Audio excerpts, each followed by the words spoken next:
Vous êtes sur Radio Sans-Chaîne, la radio qui donne la parole à celles et ceux qui ne l'ont pas. Chères auditrices, chers auditeurs, Jean-Luc Ardit à la technique et moi-même au micro dans cette tisane philo Vincianisme 67. Nous vous sommes reconnaissants de nous écouter. Aujourd'hui, nous allons faire une promenade dans un corps poreux sur une terre assez mal habitée. En quelque sorte, nous allons vous délivrer un tout petit essai philosophique en 5 mouvements estivales. C'est chaud, alors c'est le bon moment. In fine, en guise d'au revoir, un sursaut poétique.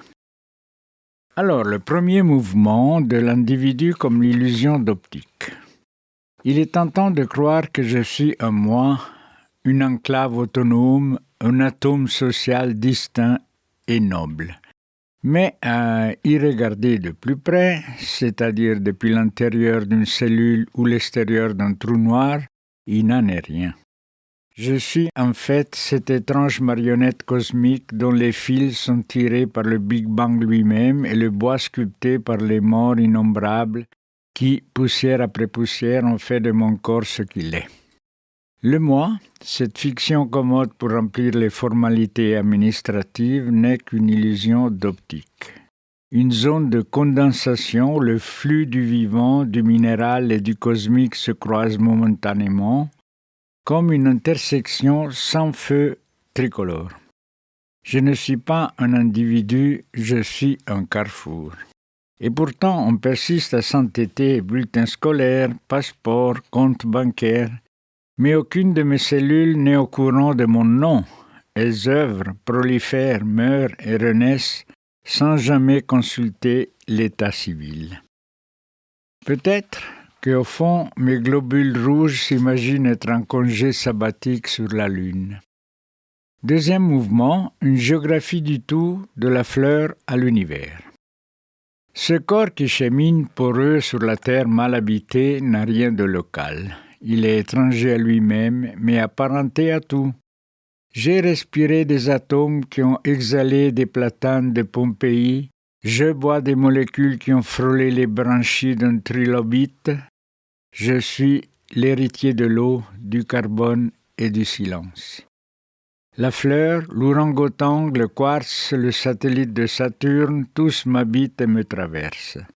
Je suis une adresse provisoire dans la grande poste cosmique. La véritable patrie, c'est la cohabitation, moi, escargot quantique qui porte l'univers sur le dos en spirale. Même les trous noirs me traversent, de moins, leur mystère, ces poches d'inconnaissables si semblables à nos oublis. Peut-on vraiment dire que j'ignore ce qui se trouve dans un trou noir, alors que j'ignore aussi le contenu de mon propre inconscient? Et si nos rêves étaient simplement des photons qui tombent dans un trou noir en forme de matelas? Troisième mouvement, l'absurde joyeux ou comment habiter le mal habitable. Oui, la Terre est mal habitée, pas parce qu'elle manque de confort, il y a des coussins ergonomiques, mais parce qu'elle manque d'habitants capables et soucieux de mieux habiter. L'être humain, pris de vertige devant sa propre absurdité, préfère meubler l'espace intérieur par l'anxiété, la tristesse et l'agressivité plutôt que par la joie. Mais il y a Vladimir Jankélévitch qui murmure que le sérieux est une farce quand il s'éprend de lui-même. Il y a Clément Rosset qui ricane poliment dans la bibliothèque. Ne cherchez pas un double fond au tragique, il est en kit et il manque toujours une vis ou même plusieurs. Habiter le monde, ce n'est pas insister. Passer sur la terre comme un souffle d'air, laisser des traces aussi légères qu'un pied nu sur de la mousse. C'est vivre sans poser de questions rhétoriques à la pluie. Elle tombe et c'est déjà une réponse. Peut-être faudrait-il qu'un jour le nihilisme passe une soirée avec une grenouille zen, juste pour détendre l'atmosphère. Le quatrième mouvement, c'est danser avec l'insignifiance. Et l'univers n'a pas de projet, et tant mieux. La liberté est proportionnelle à l'absence de plan. Si la vie avait un but, il faudrait s'en inquiéter. Mais comme elle n'en a pas, elle peut tout se permettre, même l'absurde, même le rire, surtout le rire. Danser dans l'insignifiance et reconnaître que l'on ne vaut pas ni plus ni moins qu'une pétale, mais que ce pétale nous reconnaît, que la matière nous fait un clin d'œil chaque fois qu'on cesse de prendre la pause devant le néant. L'existence devient alors une opéra bouffe cosmique où les galaxies font les chœurs, les bactéries les instruments et moi une note incertaine sur la portée du temps. 5e mouvement, une épiphanie, une matinée, moi et la joie. Alors, je me promène, non comme individu, mais comme écho. Chaque feuille me répond, chaque chat m'évalue. Chaque nuage décide du tempo, et dans cette chorégraphie sans chorégraphe, j'accepte de ne pas être nécessaire, ce qui me rend essentiel. Je vis cette matinée comme on déguste une madeleine sans mémoire. Plus pour rien, avec gratitude, avec cette intuition tranquille que la joie ne vient jamais en grande pompe, mais toujours pieds nus. Il m'arrive parfois de me surprendre à contempler mon propre reflet et d'y déceler les contours mouvants d'une sympathique boursouflure baroque. Non pas un monstre difforme ou un excès gênant, mais une excroissance d'âme, foisonnante, bigarrée, gentiment extravagante. Je suis fait de trop et de rien, de courbes inutiles, de mots empesés que je savoure, de gestes larges là où un simple sourire aurait suffi. Des silences expressifs, mais j'y trouve un charme indéniable, comme une sculpture trop dorée qu'on finirait par aimer précisément parce qu'elle déborde. Je n'entre pas dans les cadres, je les contourne avec l'élégance maladroite d'un opéra improvisé. Là où le monde réclame des lignes claires, je m'offre en volute. Là où l'on attend des silences polis, je réponds en alexandrin décousu. Mon être et mon honnête sont une fête foraine de perception, un carnaval de contradictions où le grotesque s'accorde au tendre et l'inutile au sublime. Peut-être est-ce là ma manière de participer au monde, un peu trop brillant pour être discret, un peu trop sentimental pour être cynique, un peu trop particule pour me dissoudre dans le grand bain tiède de la normalité. Si je ne suis pas un individu, je suis tout de même, comme j'ai déjà dit il y a quelques minutes, une boursouflure baroque, c'est-à-dire libre, excessif, indompté.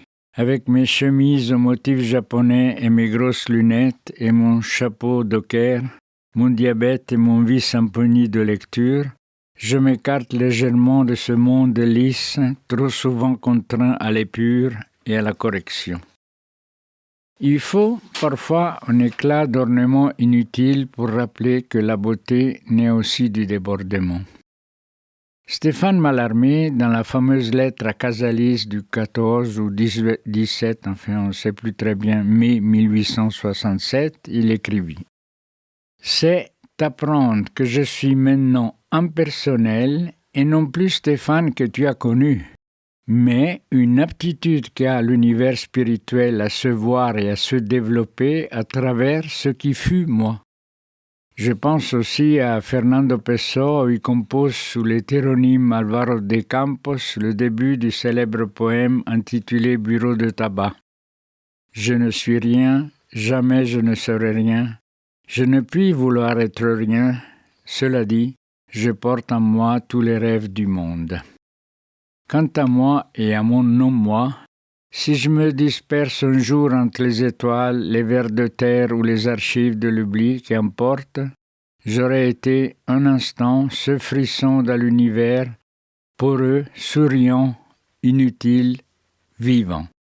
Je marche sur les horloges retournées à rebours du temps avec des jambes d'accordéon qui soupirent des valses tristes.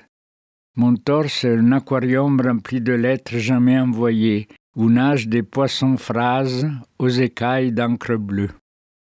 À la place du visage, j'ai une lanterne magique qui projette ses souvenirs sur les murs des passants. Je parle parfois en ronronnant des aphorismes perdus, les yeux fermés, car je vois mieux avec mes paupières philosophales. Mes bras sont des longs rubans de soie froissée, utiles à embrasser les absences. Je me nourris exclusivement d'ombres portées et d'échos de conversations oubliées.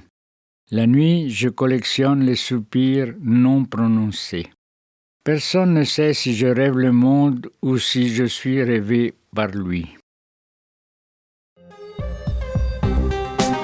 Vous êtes sur Radio Shansen, la radio qui donne la parole à celles et ceux qui ne l'ont pas.